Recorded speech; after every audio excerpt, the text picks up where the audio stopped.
Welcome to spring in February. I couldn't believe it when I saw these daffodils sprouting up so early. They do it every year, but for some reason it's still a surprise, and it's only because they're so close to this brick wall and between the stone sidewalk. It's going to get cold again. If you get some bulbs coming up, don't worry about it. They will bloom just fine. They've been doing this for centuries. Don't try and cover them up. You're going to do more damage than good, that's for sure. Most of what we see here is just foliage coming up and reaching up and saying, is it ready? Is it spring? Then it gets cold and they're like, no, wait. But there are some buds in here. They might freeze out, but for 20 years, these have always bloomed. One thing to know, these daffodils teach us a lesson where they're planted.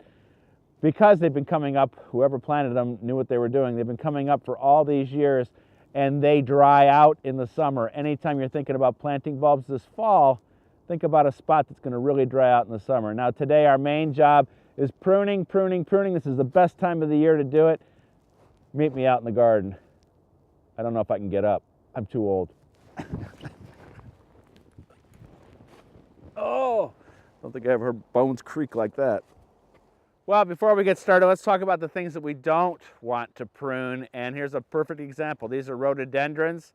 And if we start cutting these down, we're going to take these buds off, which in turn means no flowers. Now, if you've got a plant that's in the way, pushing up against the back of the house, something like that, or if there's deadwood, we can cut that at any time. But don't be afraid to cut part of a plant that might be in the way. Yes, you're going to lose your blossoms, but if it's in the way, it's in the way. So carefully think about the different plants you're going to prune. In a general rule, if it blooms in the spring, a lot of times we do not do our pruning. We're doing things that are dormant right now, hardwood, trees, things like that. And we're doing it for a couple different reasons. Could be in the way, could be the shape of the tree, could be that branches are crossing. We got three basic tools that we need for pruning. Number one is simple hand pruners, then loppers, and then a pruning saw. Those three things will get the job done. Here's our first example. Even though this is a flowering crab, we're going to work on these suckers here.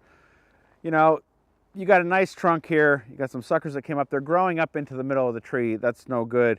And when we do snip them off, we don't go right next to the tree. There's just a little bit of a collar there, and that's where we're going to cut it, leaving about 1/4 of an inch. There we go.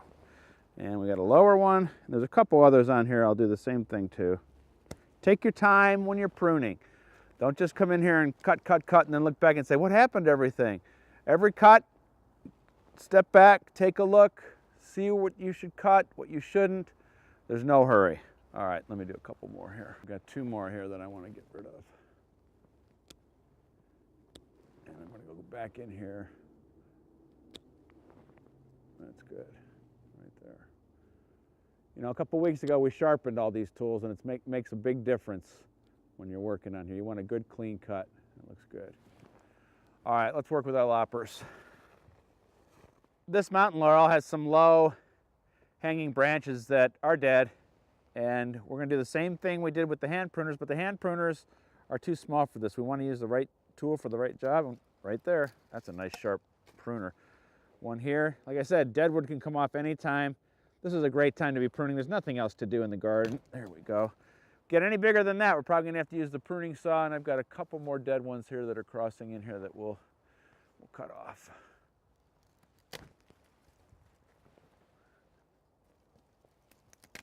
All right. Okay, I'm going to keep working here. Again, I'm going to step back, take a look, make sure that what's coming off needs to come off, and then we'll start with our pruning saw. This is definitely dead. It is a little trickier when we have these bigger limbs because we're going to do 2 cuts. Instead of cutting right here in that 1/4 inch spot, we're going to cut out here first, because if we cut in close, when that branch falls, it could start to tear the bark off, which we don't want. That's an invitation for disease and pests when the season begins. So we'll just go out here a little ways on both these branches. One of these is dead, the other one is in the way in a trail over there. And again, you want a pruning saw, you want a good sharp pruning saw. Good. And then this guy. And then we'll go in a little closer. See? We didn't get all the way there. That's what happens sometimes. And that's why we're out here. All right, and now we'll get in right to about a 1/4 inch. Good.